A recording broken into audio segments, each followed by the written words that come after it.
Fue expulsada de su propio hogar con 7 hijos sedientos, avanzando bajo la tormenta y el fango, hasta que un convoy abandonado en pleno desierto se transformó en el único abrigo que les quedaba.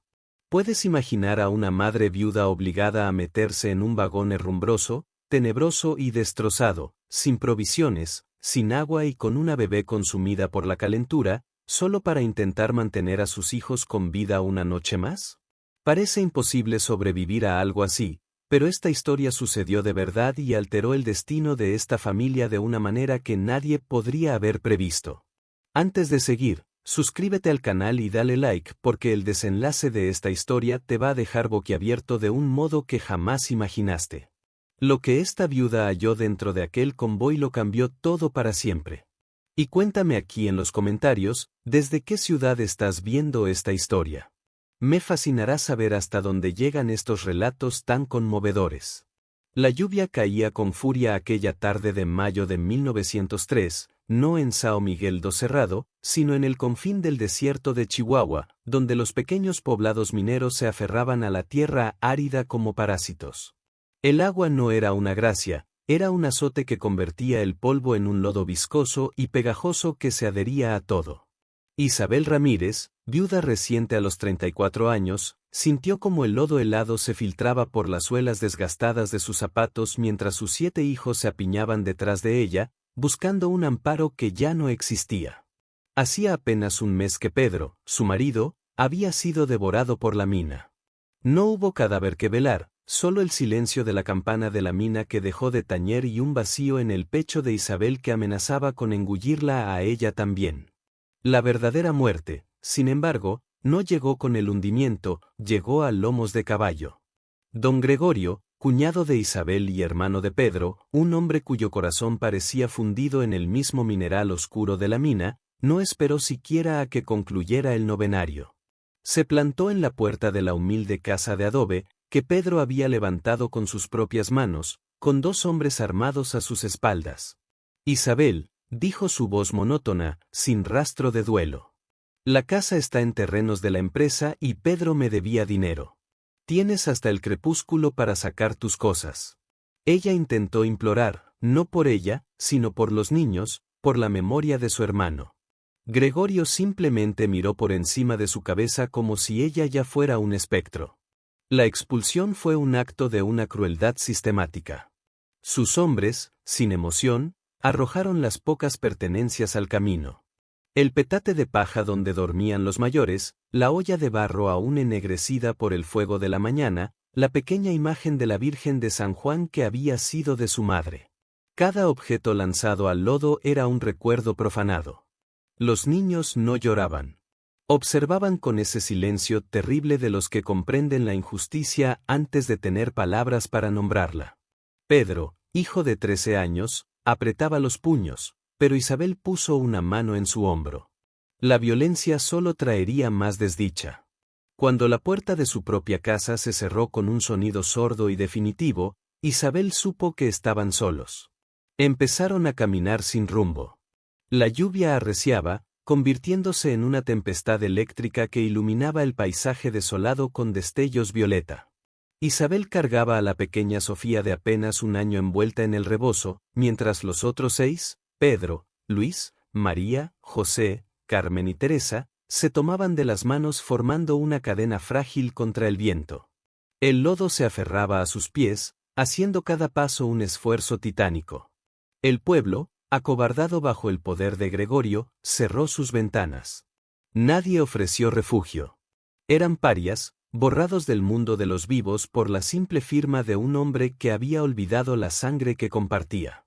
Vagaron durante 2 días. La tormenta pasó dando lugar a un sol brutal que cocía el lodo y levantaba un vapor denso del suelo. Las últimas tortillas que Isabel había logrado guardar se acabaron en la primera noche. El hambre no era una sensación, era un dolor físico, un animal que mordía desde adentro. Sofía comenzó a arder en fiebre. Su llanto débil era un sonido más aterrador que cualquier trueno. Los pies de Isabel estaban en carne viva, pero seguía caminando, movida por el instinto animal de mantener a sus crías en movimiento. Sabía que si se detenían, Si se sentaban a esperar ayuda bajo un mezquite raquítico, sería el fin. Morirían allí bajo ese cielo indiferente. Fue Pedro, hijo, quien lo vio primero. Al atardecer del segundo día, cuando la esperanza era apenas una ceniza fría, señaló hacia el horizonte: «Madre, mira». Al principio Isabel pensó que era una formación rocosa, un espejismo creado por el calor y el delirio, pero a medida que se acercaban, las formas se definieron. Era un cementerio de hierro, 4 vagones de tren y una locomotora descarrilada, hundidos en el fango seco de lo que alguna vez fue un arroyo. Estaban varados en medio de la nada, un monumento al progreso fallido, olvidados por la revolución o por alguna compañía ferroviaria quebrada.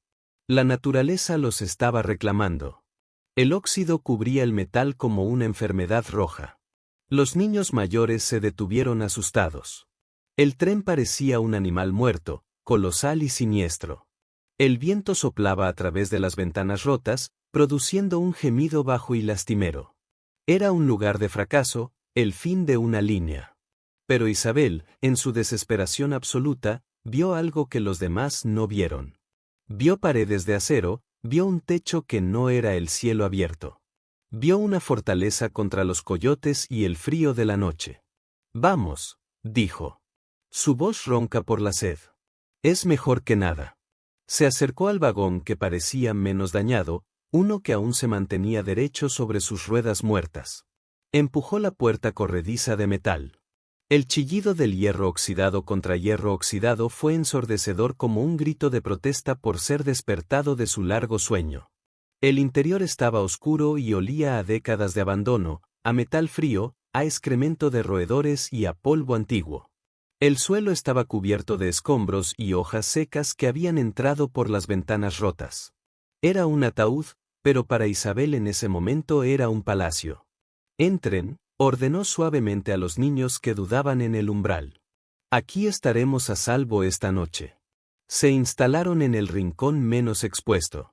Isabel usó los restos de una lona podrida para barrer un espacio en el suelo metálico. Acurrucó a los 7 niños juntos para darse calor con Sofía pegada a su pecho, sintiendo la fiebre vibrar contra su piel. Afuera, la noche del desierto cayó como un manto pesado. El verdadero terror comenzó cuando el sol desapareció por completo. El vagón de tren no era un refugio silencioso, estaba vivo. El metal, enfriándose rápidamente, crujía, se quejaba y chasqueaba como si los huesos de la bestia muerta se estuvieran asentando. Y luego vinieron los otros sonidos. El siseo del viento no era un susurro, era un lamento agudo que se colaba por cada grieta, amplificado por el casco de hierro. Parecía la voz de los fantasmas de quienes habían viajado en ese tren. Y peor aún, los coyotes. Los oyeron antes de verlos. Un aullido cercano, luego otro. Pronto, un círculo de ojos amarillos y brillantes los rodeaba, reflejando la pálida luz de la luna a través de las ventanas rotas. Olían la miseria, la fiebre de la niña, la desesperación.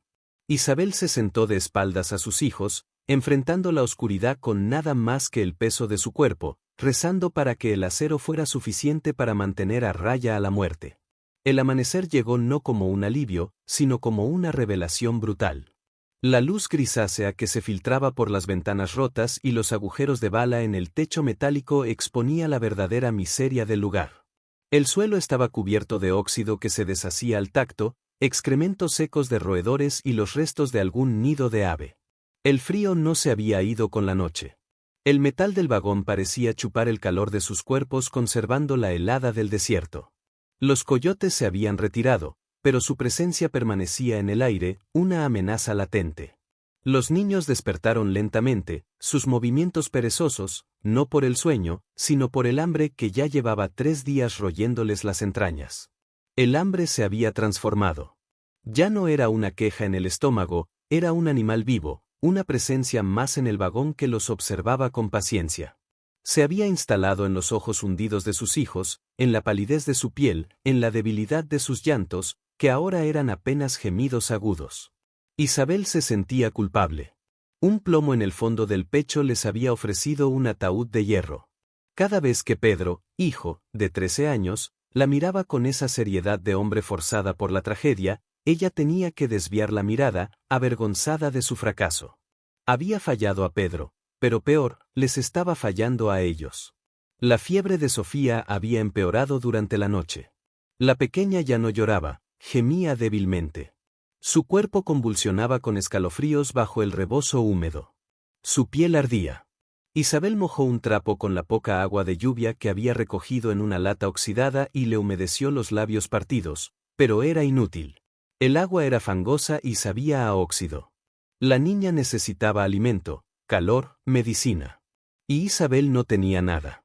Sentía como la vida de su hija se escapaba entre sus dedos, tan intangible como el viento que silbaba afuera. Y esa impotencia era una forma de locura que comenzaba a sentarse en su mente.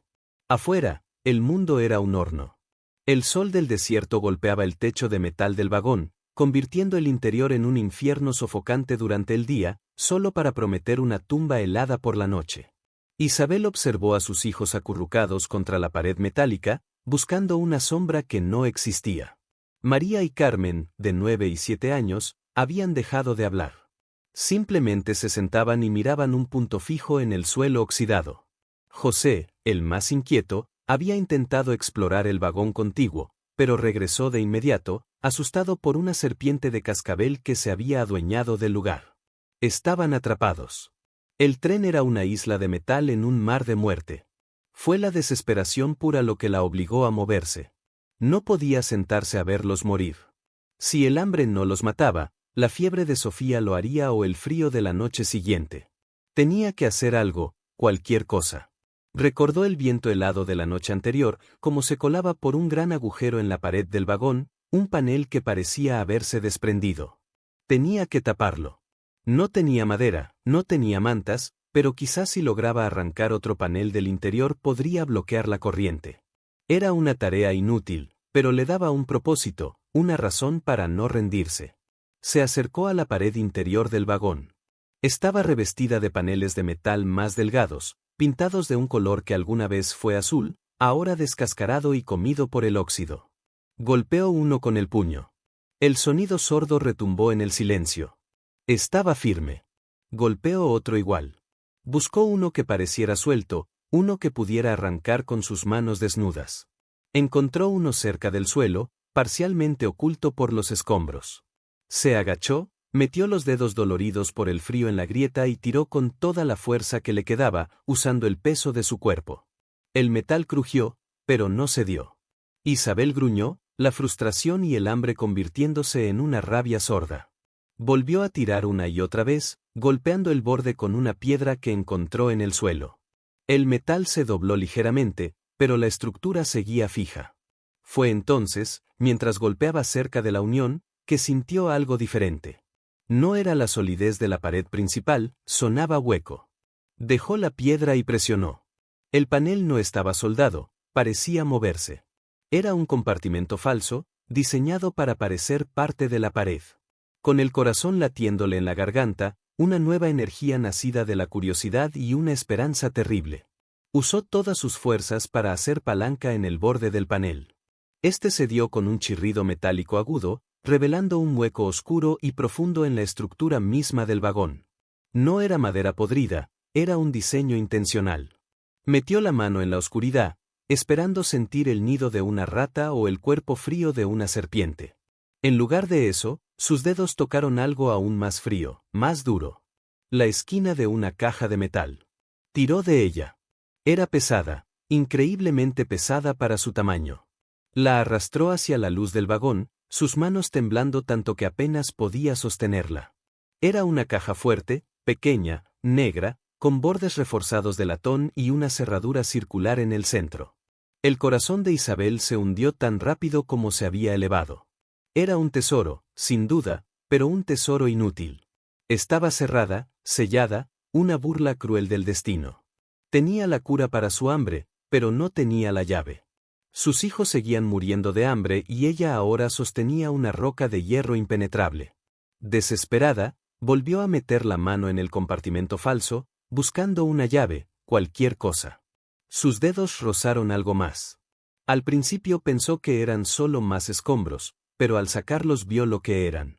No era la llave, pero era algo casi igual de valioso en ese momento. Una pequeña caja de herramientas de madera podrida por la humedad, pero cuyo contenido estaba protegido por una envoltura de cuero engrasado. Dentro, oxidadas, pero funcionales, había un martillo pequeño, un juego de cinceles y una palanca.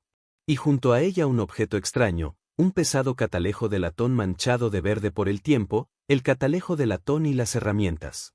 Isabel sopesó los objetos en sus manos temblorosas. Eran una broma cruel. ¿De qué servía un catalejo para ver más de cerca el desierto que los estaba matando? ¿Y de qué servía un martillo contra una caja fuerte sellada? Era una esperanza frustrante, un tesoro inútil mientras sus hijos se desvanecían. La ironía era tan espesa como el aire viciado del vagón. Pero entonces un sonido interrumpió su desesperación. El gemido de Sofía ya no era un llanto, era algo peor, un aliento corto y febril, un hilo de vida tan delgado que amenazaba con romperse a cada segundo. Ese sonido cortó la parálisis de Isabel como un cuchillo. Agarró el martillo y el cincel. Eran pesados, reales. El óxido cubría el metal, pero la madera de los mangos, aunque desgastada, se sentía sólida contra sus palmas agrietadas. Se arrodilló frente a la caja fuerte, colocándola sobre una viga metálica del suelo para que sirviera de yunque. No sabía nada de cerraduras, nada de cajas fuertes, pero sabía de desesperación. Sabía que al otro lado de ese acero podría estar la vida de Sofía, podría estar el pan para Pedro y Luis, podría estar una salida a ese infierno de hierro. Puso la punta del cincel en la ranura minúscula, donde la puerta de la caja se unía al marco. Era un punto débil, o eso esperaba. El primer golpe fue torpe. El martillo golpeó el cincel y el sonido, un clang agudo y metálico, retumbó dentro del vagón con una violencia inesperada. Los niños mayores, Pedro y Luis, que habían estado acurrucados en un silencio apático, levantaron la cabeza. Vieron a su madre con el rostro tenso y sucio, de sudor y lágrimas secas atacando la caja de hierro.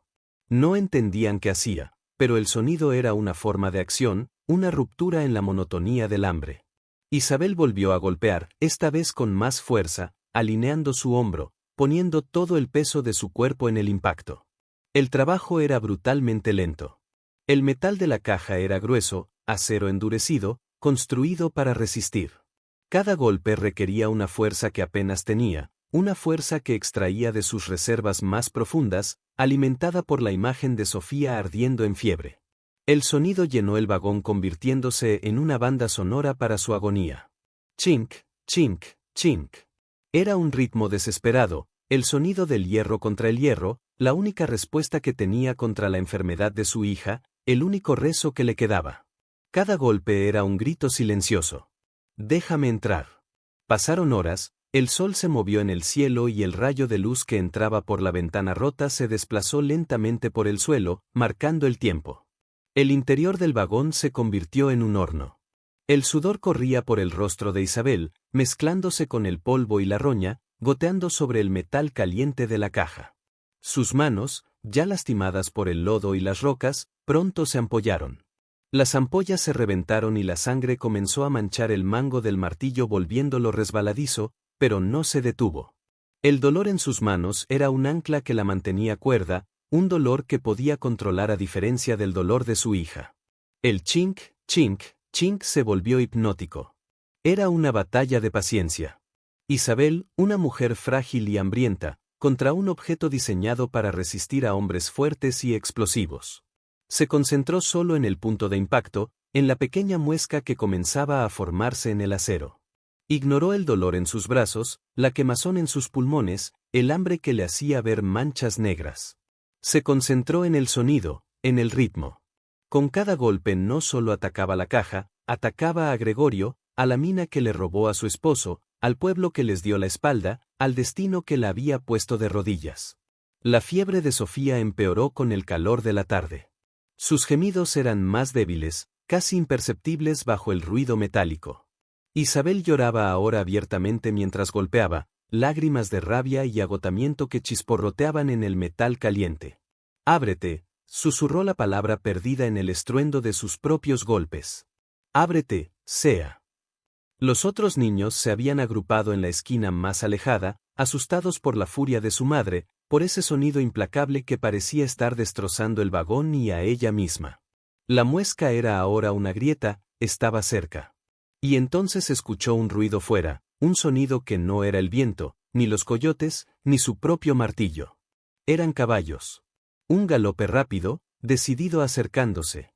Su corazón se detuvo. El martillo quedó suspendido en el aire.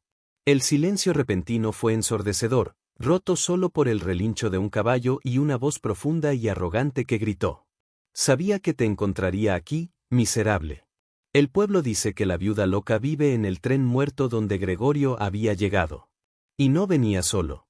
Venía flanqueado por sus dos mismos hombres. Y sus ojos no buscaban a Isabel, buscaban el tren.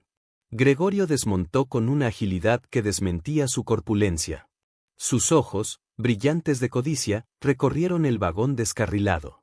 Él no había ido por ella. Ella era una consecuencia. Había ido por la leyenda. Él sabía, o al menos sospechaba, lo que era este tren.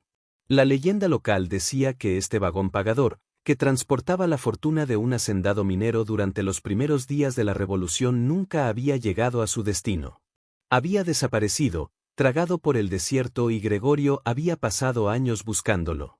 Ahora, al ver a Isabel arrodillada con herramientas en la mano frente a una caja fuerte, supo que la leyenda era cierta. ¿Qué encontraste, Isabel?, preguntó su voz falsamente suave mientras caminaba hacia la puerta del vagón. No era una pregunta, era una orden. Sus dos hombres se posicionaron a cada lado de la entrada, bloqueando la única salida. Gregorio vio la caja fuerte y una sonrisa lenta y fea se dibujó en su rostro. Así que era verdad. Y tú, una simple mujer, pensaste que podías quedártelo. Se acercó, su sombra cubriendo a Isabel y a la caja. Hazte a un lado, Isabel. Eso no te pertenece. Me pertenece a mí. Isabel levantó la vista. El sudor le pegaba el cabello a la cara y sus ojos, hundidos por el hambre, ardían con una luz nueva. El miedo seguía allí, helado en su estómago, pero estaba cubierto por algo más duro, algo forjado en las últimas horas de golpes contra el acero. La mujer que Gregorio enfrentaba no era la misma viuda sumisa que había expulsado de su casa hacía una semana. Esta mujer había probado el fondo de la desesperación. Había escuchado a su hija agonizar y había luchado con sus propias manos contra el hierro. Ya no tenía nada que perder. No, dijo.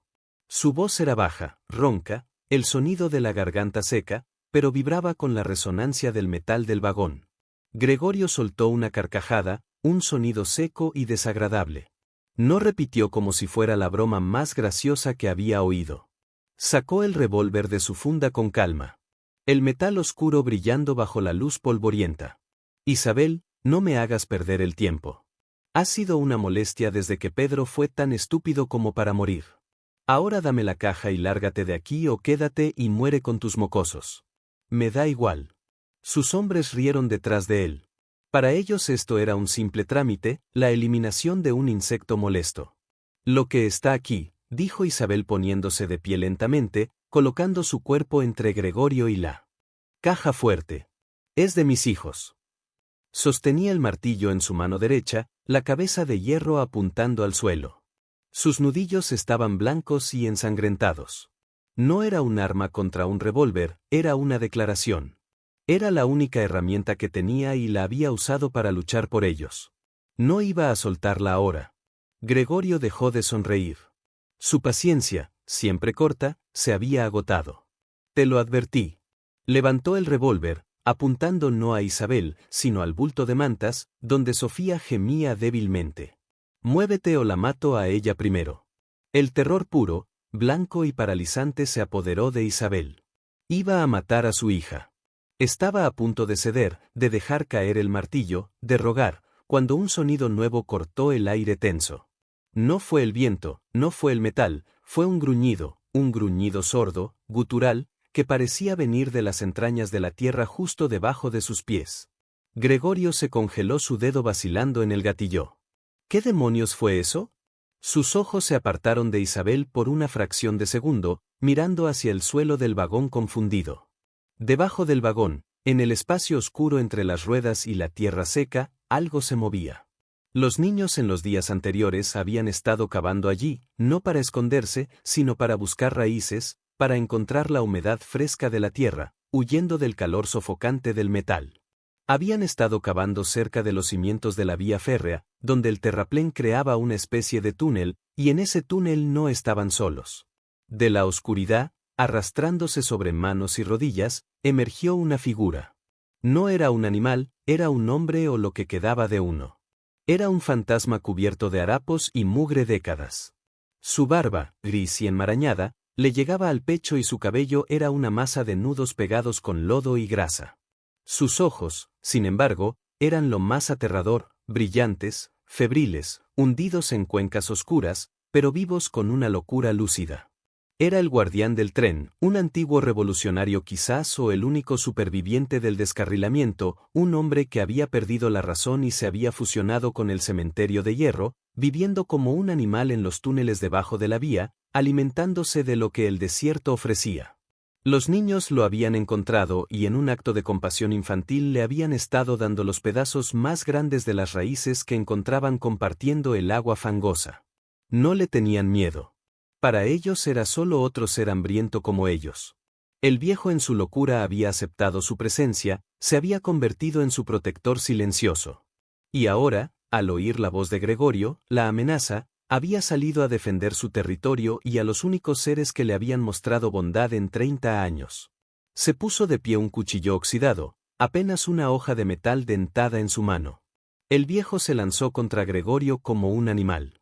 No gritó. El único sonido fue el gruñido gutural. Gregorio, sorprendido, se giró y disparó instintivamente. El estallido del revólver dentro del vagón de metal fue ensordecedor, un trueno que golpeó los oídos de todos y llenó el aire con el olor acre de la pólvora. El viejo se detuvo. Sus ojos locos se abrieron con sorpresa. Miró la mancha roja que florecía en su pecho y luego cayó hacia adelante, su cuchillo raspando inofensivamente el suelo. Pero el disparo, esa explosión de violencia contenida, hizo algo milagroso. La vibración viajando a través del suelo metálico golpeó la caja fuerte. Fue la última sacudida. La cerradura, debilitada por horas de golpes de Isabel, torturada por el cincel, finalmente cedió con el eco del disparo aún resonando, la pesada puerta de acero de la caja fuerte se abrió con un chirrido lento y agudo, como un suspiro final. Gregorio, al ver al viejo caído, se giró triunfante, listo para matar a Isabel y tomar su premio, pero se detuvo. Isabel ya no estaba arrodillada, estaba de pie con la puerta de la caja abierta frente a ella y en sus manos ensangrentadas no sostenía el martillo. Gregorio, listo para dispararle, vio que la caja estaba vacía de lo que él esperaba. No había oro, no había sacos de monedas, no había joyas. Su rostro pasó del triunfo a la confusión. ¿Dónde estaba la fortuna? Isabel levantó lo que había encontrado. Eran papeles, un fajo de documentos gruesos envueltos en cuero engrasado, perfectamente conservados. Eran las escrituras. Papeles, escupió Gregorio. Su voz mezclando la incredulidad con una rabia creciente. Había matado a un hombre por papeles. ¿Dónde está el oro, bruja? ¿Dónde lo escondiste? Avanzó un paso, el cañón de su revólver volviendo a subir, esta vez apuntando directamente al pecho de Isabel. Sus hombres en la puerta también parecían confundidos, relajando su postura. Habían venido por un tesoro, no por los archivos polvorientos de un burócrata. El peligro inmediato pareció disiparse, reemplazado por la decepción de un ladrón frustrado. Pero Isabel no estaba mirando a Gregorio, estaba mirando los documentos en sus manos. Estaban pesados, el pergamino grueso y flexible, preservado por el cuero engrasado. No eran simples cartas. Vio los sellos de cera roja, aún intactos en algunos, las firmas elaboradas con tinta oscura que el tiempo no había podido borrar. Los timbres oficiales del gobierno porfirista eran documentos legales. El hacendado no estaba huyendo con su oro, estaba huyendo con su poder, con la prueba de su propiedad. Y mientras sus manos ensangrentadas y temblorosas pasaban la primera página, sus ojos, acostumbrados a la oscuridad y ahora agudos por la adrenalina, se fijaron en un nombre que conocía tan bien como el de sus propios hijos. En la parte superior del fajo, sujeto con un cordel de seda, estaba el documento más importante, título de propiedad, leyó en voz baja. Y debajo la hacienda de San Pedro y tierras colindantes. Era la tierra que Gregorio reclamaba como suya, la tierra por la que su esposo había trabajado y muerto, la tierra de la que había sido expulsada. Sus ojos buscaron frenéticamente el resto del texto, vio el nombre del hacendado original y luego en una cesión de derechos clara y notariada, la transferencia de esa propiedad no a la compañía minera, no a Gregorio, sino a Pedro Ramírez, su Pedro. La mentira la golpeó con la fuerza de un derrumbe. Gregorio no solo le había mentido sobre la deuda, le había mentido sobre todo. La casa no era de la compañía. La tierra no era de él. Pedro no le debía nada. La tierra, la casa, la mina, todo había sido siempre de Pedro, comprado legalmente al hacendado años atrás. Y Gregorio lo había sabido. La había expulsado no por una deuda, sino para robarle su herencia, creyendo que la prueba de esa propiedad había desaparecido para siempre en este vagón olvidado. Gregorio, al ver que ella no respondía, se impacientó. «Te estoy hablando, perra», dio un paso más, agarrándola por el brazo para arrancarle los papeles. Pero cuando sus ojos se posaron en el documento que ella sostenía, su rostro cambió. La rabia dio paso a algo peor, el terror. Reconoció el sello, reconoció la firma del notario. Él sabía exactamente qué eran esos papeles. Su farsa, construida sobre la muerte de su hermano y la miseria de su familia, se había derrumbado en un instante. El poder en el vagón cambió de manos tan rápido como el disparo.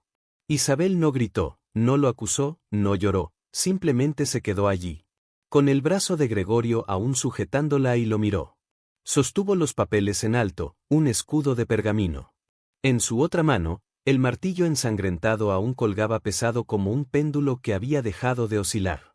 Su postura cambió, se enderezó y por primera vez el peso de la viudez y el hambre pareció abandonarla. Ya no era una víctima escondida en un vagón, era la dueña de la tierra sobre la que Gregorio estaba parado.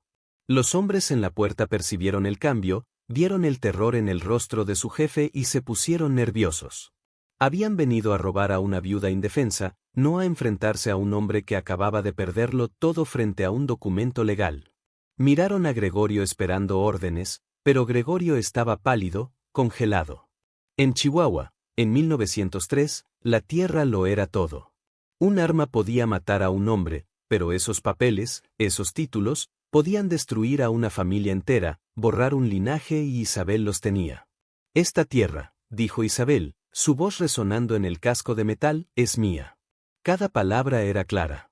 Pesada, innegable, la casa de la que me echaste, el pozo, la mina, todo. Miró a los hombres en la puerta. «Les pertenece a ellos». Señaló a sus hijos, que observaban la escena con ojos muy abiertos, sintiendo el cambio sísmico sin entender su causa. Gregorio la soltó como si su piel quemara. Su mente calculadora trabajaba a toda velocidad. Podía matarla, dispararle ahora a ella y a los 7 niños, quemar el vagón. Pero sus hombres lo habían visto los papeles, habían escuchado su reclamo. Matarla ahora no sería limpiar un problema, sería confirmar su crimen, sería admitir el robo y cometer asesinato frente a testigos. No podía estar seguro de la lealtad de ellos frente a un acto tan desesperado. Sabía que la ley, aunque corrupta y distante, respetaba esos documentos por encima de cualquier cosa. Estaba atrapado. La viuda analfabeta que había despreciado, lo tenía acorralado con nada más que tinta y papel. Lentamente, con un movimiento que le costó todo su orgullo, Gregorio bajó el revólver. Su mano temblaba de rabia. Miró los papeles, luego el rostro impasible de Isabel y luego al cadáver del viejo revolucionario en el suelo, un guardián que había cumplido su última misión sin saberlo. Sin decir una palabra, enfundó su arma. Se dio la vuelta, empujando a sus propios hombres para salir del vagón. No corrió, caminó. Pero era la caminata de un hombre derrotado, un hombre que acababa de ver su mundo entero reducirse a cenizas. Los caballos se alejaron, levantando una nube de polvo ocre que tardó una eternidad en disiparse. Cuando el último eco del galope murió, el silencio que cayó sobre el vagón fue más pesado y denso que antes. Ya no era un silencio de abandono, sino un silencio de espera. Isabel se quedó inmóvil, sintiendo el peso de los papeles en su mano. Eran más pesados que el martillo. El metal era frío, pero estos documentos ardían con un poder que le quemaba la piel. Miró a sus hijos acurrucados contra la pared, sus ojos grandes y redondos fijos en ella, esperando una señal, una orden. Había ganado, pero el hambre seguía allí y Sofía seguía ardiendo en fiebre. La victoria era solo un pedazo de papel si no podía salvar a su hija. Lo primero fue el guardián. El viejo yacía en el suelo polvoriento del vagón, su cuchillo oxidado aún aferrado a su mano. Su rostro, en la muerte parecía extrañamente pacífico, como si finalmente hubiera sido relevado de una guardia que había durado 30 años. Isabel se acercó y con una delicadeza que contrastaba con la sangre seca en sus propias manos, le cerró los ojos. Tomó el único trozo de tela limpia que le quedaba, el pañuelo que había sido de Pedro, y cubrió el rostro del hombre. «Descansa», susurró Pedro. «Hijo», se acercó y se quedó junto a ella mirando el cuerpo. No dijo nada, pero en su rostro de niño hombre, Isabel vio el entendimiento de que ese desconocido les había comprado el futuro con su último aliento. Volvió a la caja. Los papeles de la hacienda estaban encima, pero había más debajo. Con manos temblorosas sacó el resto. No eran más tierras. Eran bonos del Banco de Chihuahua, acciones de la compañía minera que Gregorio creía controlar, certificados de depósito. Era una fortuna líquida, un poder que no dependía de la tierra, sino del mundo exterior. Pero ese mundo estaba a cientos de kilómetros de distancia al otro lado de un desierto que la mataría antes de que pudiera dar 100 pasos. La fiebre de Sofía era ahora su único enemigo, un enemigo más rápido y letal que Gregorio. Tenía la riqueza del mundo en sus manos y no podía comprar ni un trago de quinina.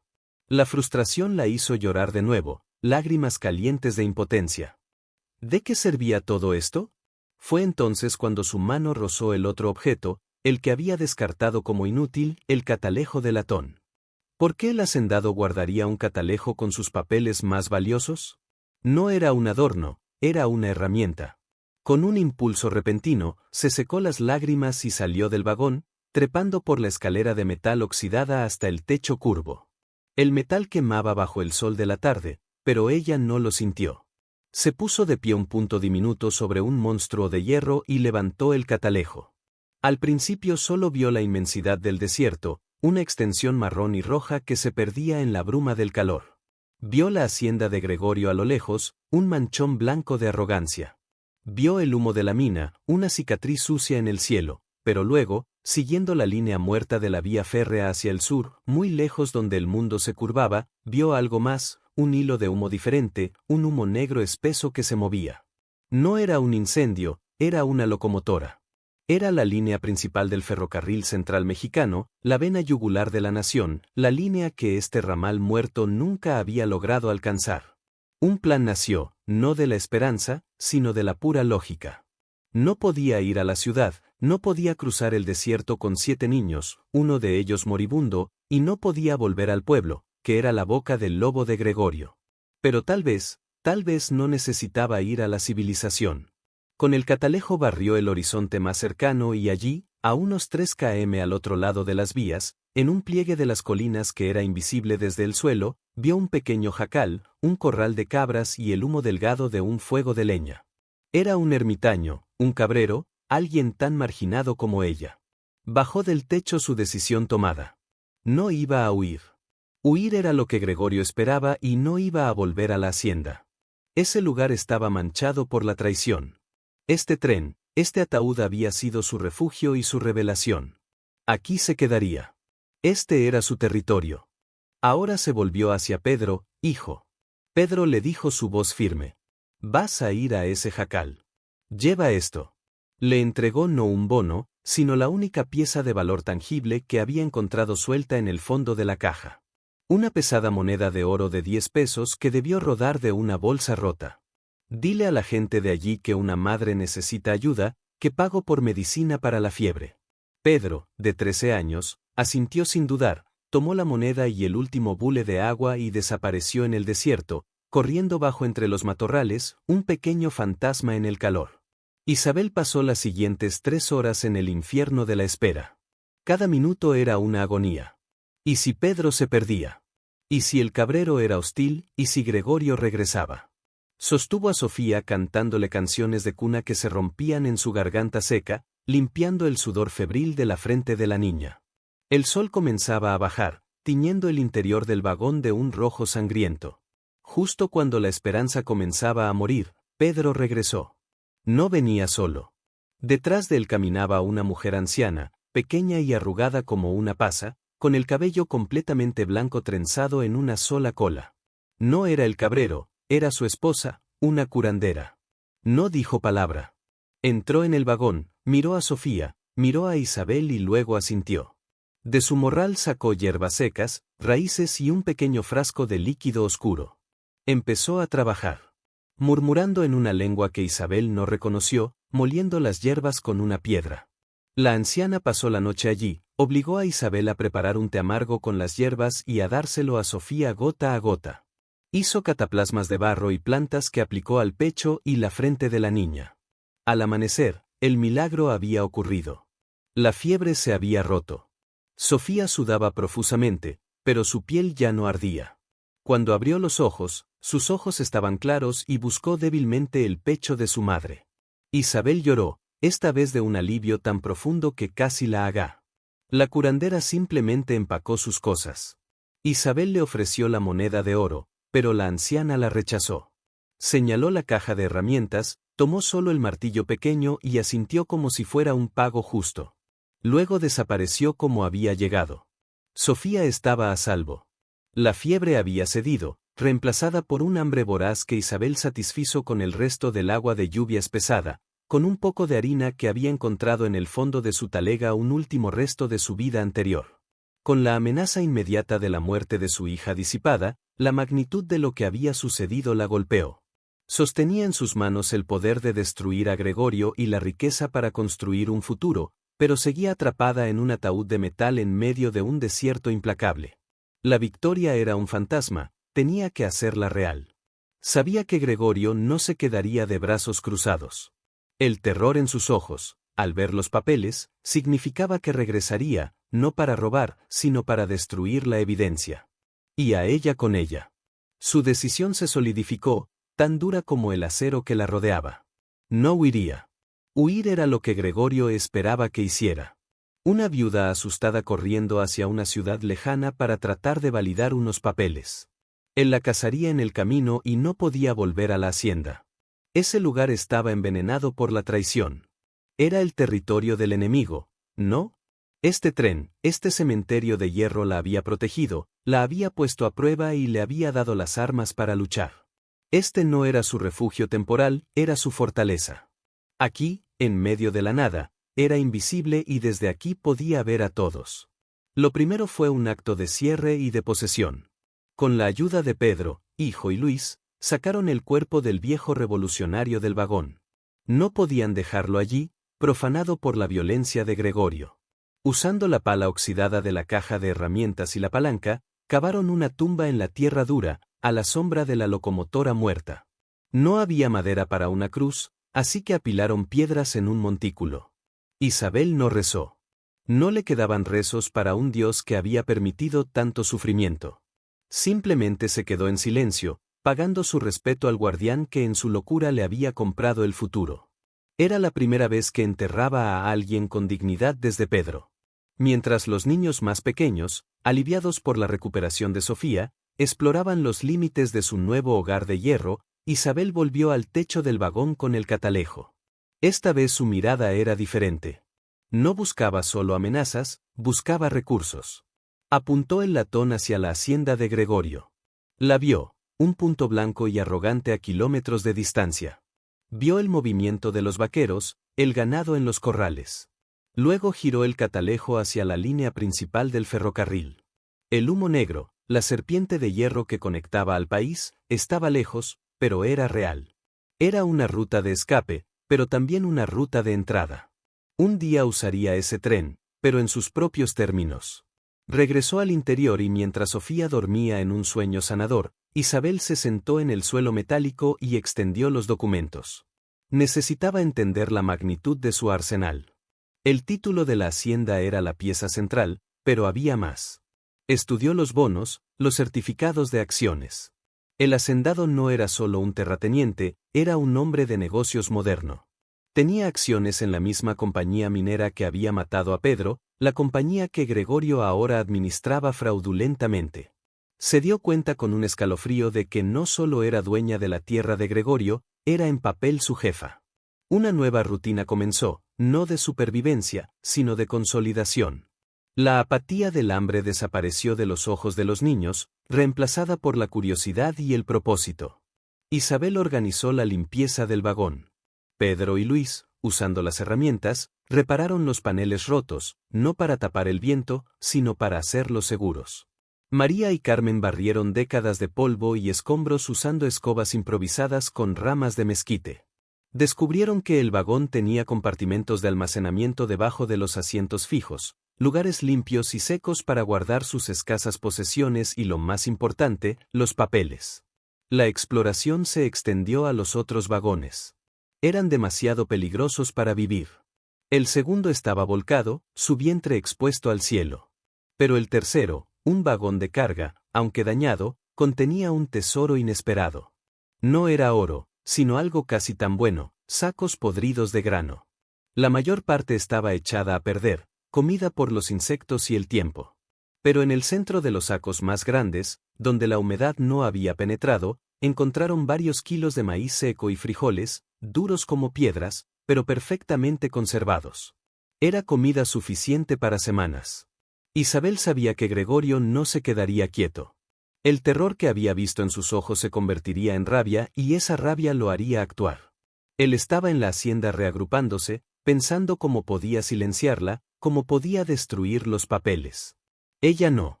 Podía ir al pueblo, pero él sí podía decir que se había vuelto loca, que los papeles eran falsos. Necesitaba un aliado, alguien que no estuviera en la nómina de Gregorio, alguien que el pueblo respetara. Pensó en la anciana curandera. No había aceptado el oro. Su pago había sido el martillo. Era una mujer que entendía el valor de las herramientas, no del dinero. Decidió hacer su primer movimiento. No usaría el poder legal todavía. Eso alertaría a Gregorio. Usaría el poder económico. Le dio a Pedro hijo la moneda de oro de 10 pesos que la anciana había rechazado. «Vuelve con la señora», le dijo su voz firme. «No vayas al jacal. Encuéntrala donde busca sus hierbas. Dile que la viuda del tren le agradece por la vida de su hija y dale esto, no como pago, sino como una ofrenda y dile que necesito comprar 2 de sus cabras vivas». El regreso de Pedro esa tarde marcó el verdadero comienzo de su nueva vida. Venía con 2 cabras jóvenes que balaban nerviosamente jaladas por un lazo. La anciana había aceptado la moneda y había enviado un mensaje. Dijo que las cabras dan leche, informó Pedro, y que el martillo ya arregló su pozo. Isabel sonrió. La primera sonrisa verdadera desde la muerte de Pedro. Esa noche, por primera vez, hubo un sonido nuevo en el vagón de hierro. No eran los lamentos del viento ni los crujidos del metal, sino el llanto saludable de Sofía, bebiendo leche de cabra y el balido de los animales que prometían futuro. La vida en el vagón se transformó. La llegada de las cabras y el descubrimiento del grano cambiaron la textura fundamental de su existencia. El filo constante y agudo de la inanición fue reemplazado por el dolor sordo de la escasez, una mejora monumental. Isabel organizó a los niños en rutinas. Luis y José, ahora serios como hombres pequeños, se hicieron cargo de las cabras, pastoreándolas en el pequeño valle oculto que el catalejo había revelado. María y Carmen molían el maíz seco entre 2 piedras planas, un sonido rítmico, casi hogareño, que reemplazó al del martillo contra el acero. El vagón dejó de ser un ataúd para convertirse en una colmena. El olor del metal frío se mezcló con el humo de un fuego de mezquite y el aroma dulce de la leche de cabra hirviendo. La pequeña Sofía, nutrida y recuperada, era la prueba viviente de su victoria silenciosa. Ya no era un bulto febril, sino una niña que comenzaba a gatear con curiosidad sobre el suelo de hierro, sus risas resonando extrañamente contra las paredes curvas. Isabel la observaba con una ferocidad protectora. Había rescatado a su hija de la muerte y ahora usaría esa misma tenacidad fría y paciente para asegurar su vida. Sabía que la leche y el maíz eran solo un respiro temporal. El verdadero enemigo Gregorio seguía allí en su hacienda robada, rumiando su humillación, planeando cómo borrar esta inconveniencia. El silencio del desierto no era paz, era una pausa tensa antes de la batalla. 2 días después, la curandera regresó. No la llamaron. Simplemente apareció al atardecer una silueta delgada y encorvada contra el cielo púrpura. Isabel la recibió no como una suplicante, sino como una igual. Le ofreció un tazón de atole caliente hecho con el maíz que habían encontrado, un gesto de respeto entre soberanas de aquel territorio olvidado. La anciana, cuyo nombre supo era doña Catalina, aceptó. Se sentaron en la puerta del vagón mientras los niños dormían. El martillo funciona bien, dijo Catalina rompiendo el silencio. Pero el hombre al que le robaste la sombra está inquieto. Ha estado en el pueblo. Dice que la viuda de su hermano perdió la razón, que habla con fantasmas en el tren muerto. Isabel asintió sin sorprenderse. El miedo de Gregorio se estaba convirtiendo en veneno. Está construyendo una jaula de mentiras, murmuró, para que cuando me mate nadie pregunte. Pensarán que fue el desierto o la locura o los espíritus. Doña Catalina la miró fijamente, sus ojos oscuros, penetrantes, sin parpadear. Dice que quemará el tren para limpiar la tierra de tu espíritu. Dice que traes mala suerte a la mina.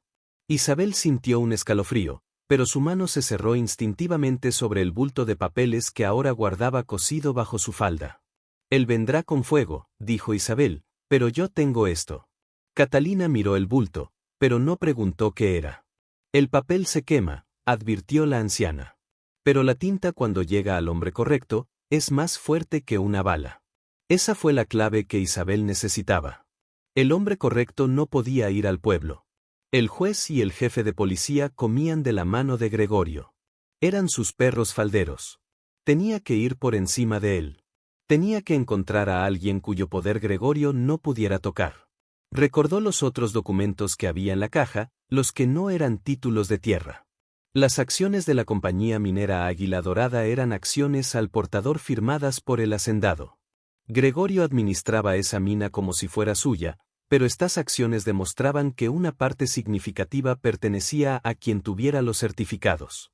El banco en Chihuahua, cuyos sellos estaban en los bonos, sería el hombre correcto. Ellos no obedecían a Gregorio, obedecían al dinero y ella tenía su dinero.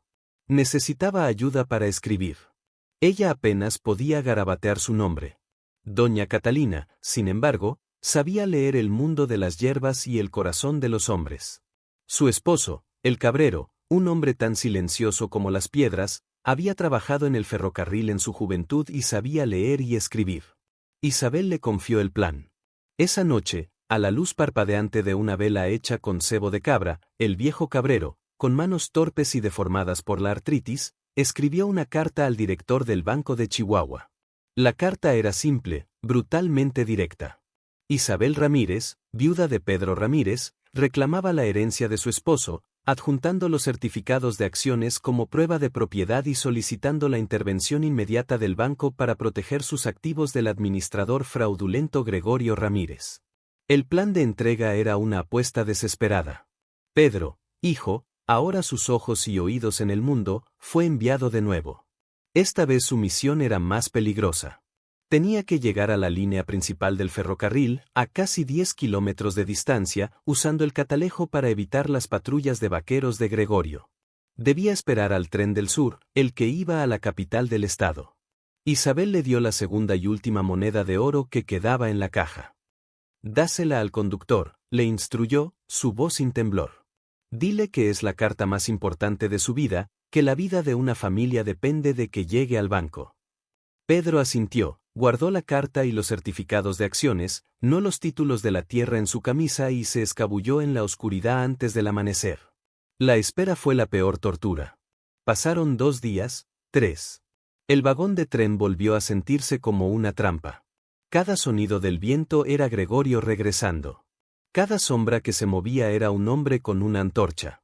Isabel hizo que los niños practicaran una y otra vez. Al primer grito de advertencia debían tomar los títulos de la tierra, los originales que ella nunca soltó, y una bolsa de maíz, y correr al túnel debajo del terraplén, donde el viejo revolucionario había vivido. Era su ruta de escape, su madriguera. Les enseñó a quedarse quietos, a no hacer ruido, a sobrevivir como animales del desierto. El tren ya no era un hogar, era una posición defensiva. En la tarde del cuarto día, el sonido regresó. Caballos, pero esta vez venían rápido, sin sigilo, levantando una columna de polvo que se veía a kilómetros. Isabel gritó la señal. Los niños se desvanecieron. Como pequeños fantasmas se deslizaron por un hueco que habían abierto en el suelo del vagón y desaparecieron en la oscuridad del túnel. Solo Isabel se quedó, salió del vagón desarmada y se paró frente a la locomotora muerta, observando cómo Gregorio y 5 de sus hombres emergían de la nube de polvo. Gregorio no llevaba su revólver desenfundado, llevaba una antorcha encendida. A pesar de que el sol aún golpeaba con fuerza. Su rostro estaba rojo, hinchado por una furia que iba más allá de la codicia. Estaba humillado. «¡Bruja!», gritó, su voz rompiéndose por la rabia. «¡Hechicera! ¿Qué demonios hiciste? El banco me ha enviado un telegrama». «¿Un telegrama? Me acusan de fraude a mí». Había caído en la trampa. Isabel no había necesitado ir a la ley corrupta del pueblo. Había usado el poder superior del capital.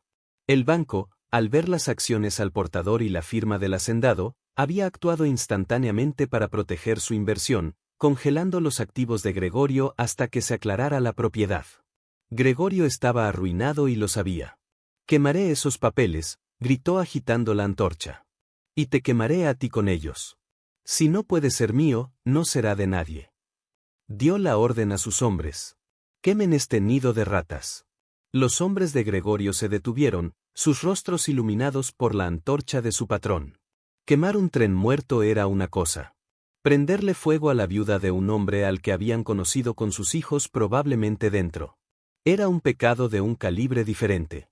Habían firmado por intimidación, no por un asesinato en masa. «¡Quéenlo!», volvió a gritar Gregorio, sintiendo su vacilación. «Es una orden».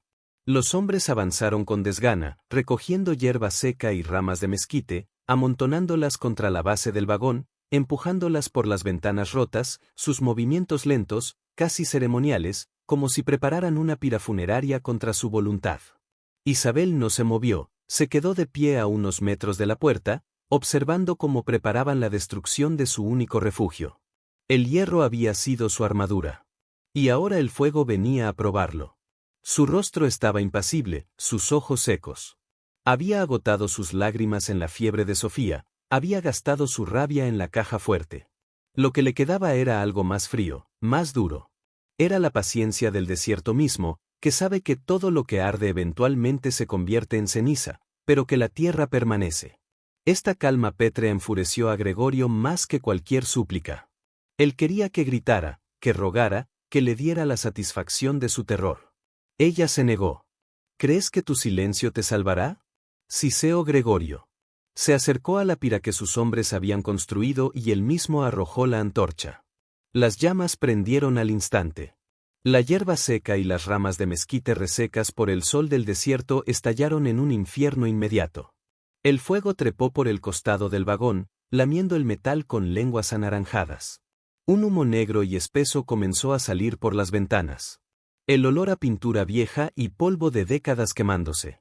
El vagón se convirtió en un horno en segundos. «Ahora dime, ¿dónde están los papeles?», gritó Gregorio por encima del rugido del fuego, su rostro distorsionado por el calor. «O te juro que arderás con ellos». Él asumía que los papeles estaban allí. Asumía que ella era todo lo que había. Y en una realización que heló la sangre de Isabel, entendió que él también asumía que los niños estaban dentro.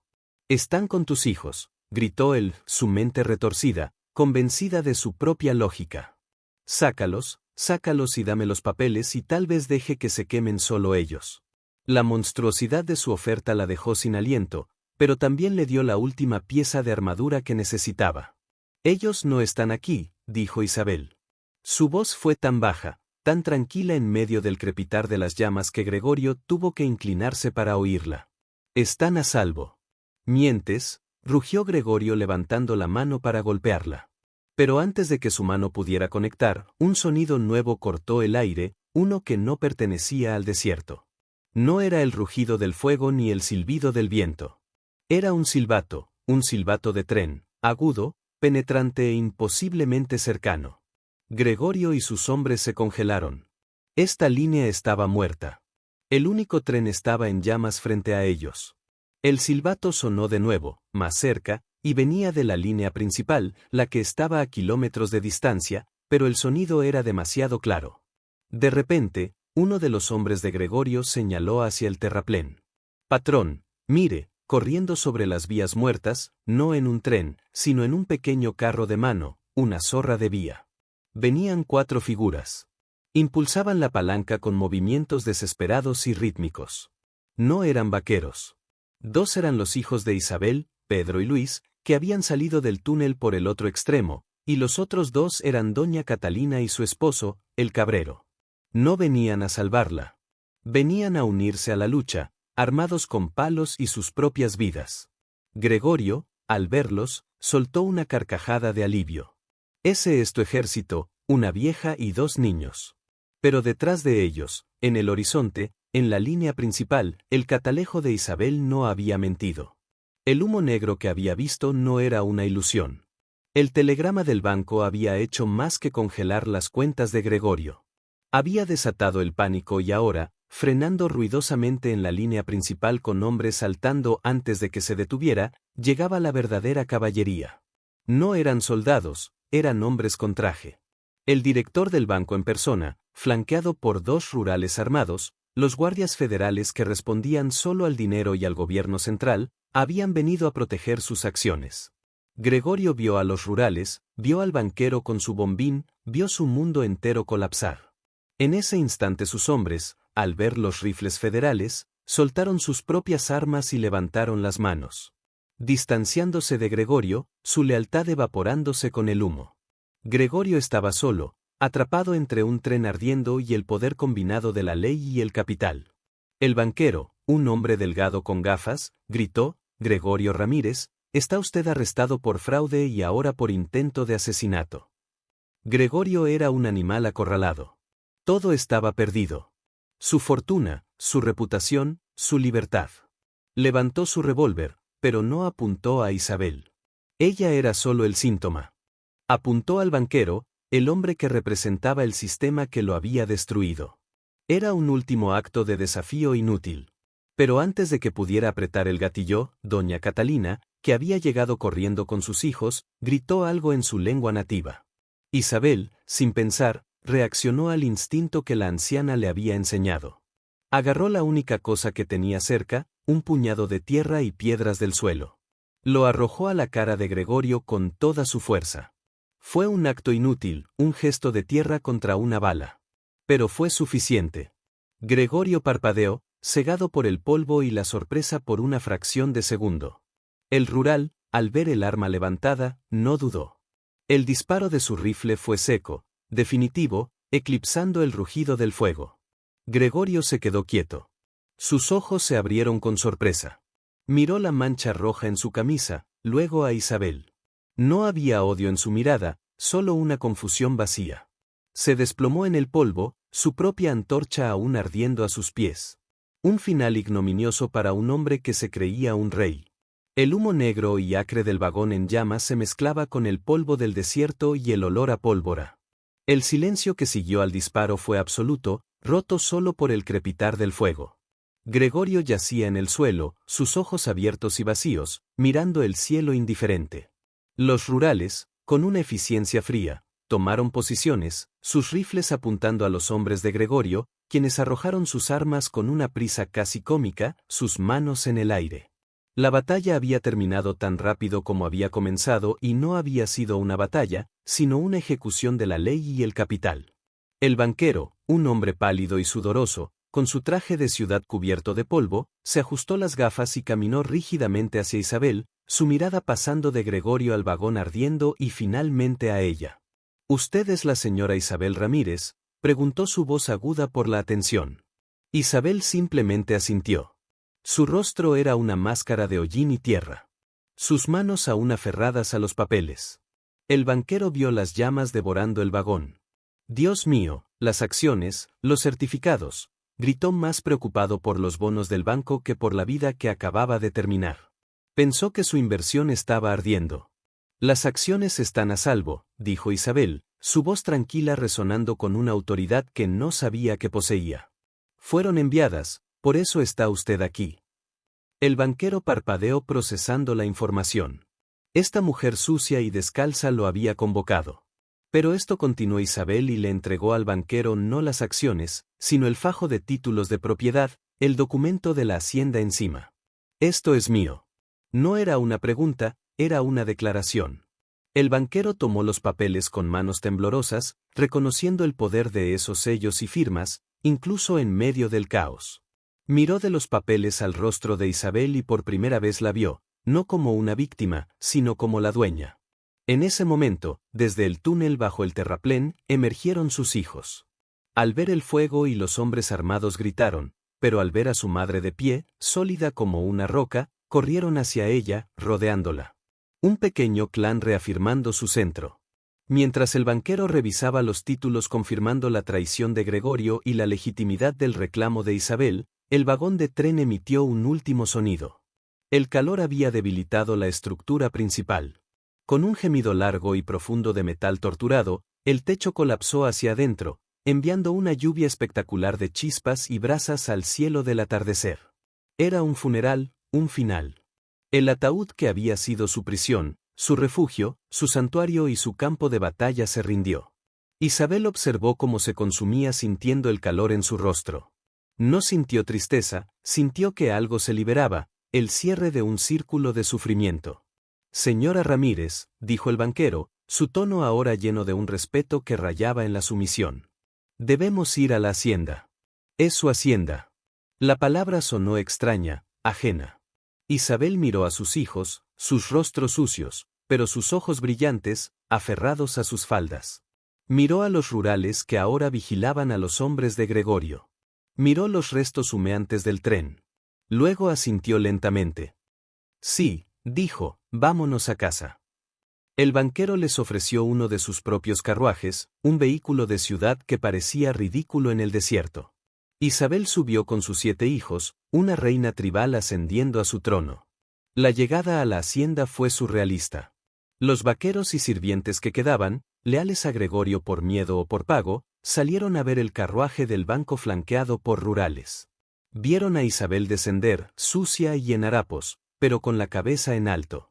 El banquero, con los títulos en la mano, hizo el anuncio oficial en el patio. La propiedad pertenecía a Isabel Ramírez, viuda de Pedro. Hubo silencio conmoción. El poder había cambiado de manos sin una palabra de ella, solo con la fuerza de la tinta sobre el papel que ella había tenido el valor de encontrar. Esa primera noche, Isabel no durmió en la lujosa cama principal que había pertenecido a Gregorio. Era demasiado grande, demasiado suave, olía a traición. Hizo que sus hijos trajeran sus petates de paja del cuarto de servicio. Durmieron todos juntos en el suelo de baldosas frías de la sala principal. Los 7, un nudo de sobrevivientes, tal como lo habían hecho en el vagón. Las paredes de adobe de la hacienda eran gruesas, pero el vagón de hierro, con sus ecos y su metal frío, se había sentido de alguna manera más seguro. Era el único lugar donde habían sido verdaderamente ellos mismos. Isabel no se convirtió en Gregorio, no buscó venganza. Su victoria fue más silenciosa y mucho más profunda. A la mañana siguiente, reunió a los vaqueros y les dio una opción: trabajar para ella por un salario justo como el que Pedro nunca había recibido o irse en paz. La mayoría se quedó.